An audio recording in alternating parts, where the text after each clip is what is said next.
नमस्कार. जय जिजाऊ, जय शिवराय, जय शंभूराजे. भयंकर असा आलेला हा ओला दुष्काळ पावसाने सगळीकडे हाहाकार माजवलाय. अक्षरशः घराच्या घरं, रानाच्या रानं, शेताच्या शेत सगळी वाहून गेलेत.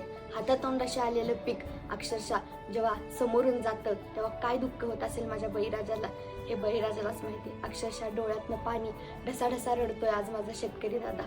काय करायचं, पावसाने अक्षरशः सगळीकडे हाहाकार करून टाकलेला आहे. आणि बीडमध्ये दुष्काळ असलेल्या ठिकाणी आज रानांमधून नदीची नदी वाहते. काय हे चाललंय?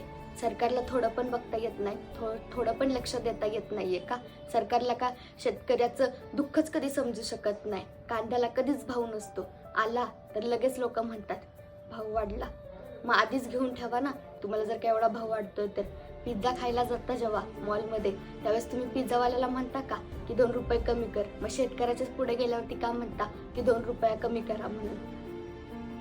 बळीराजाला लवकरात लवकर यश मिळू दे एवढंच मी मागेल, कारण की ही परिस्थिती पाहून अक्षरशः खरंच खूप दुःख वाटतंय.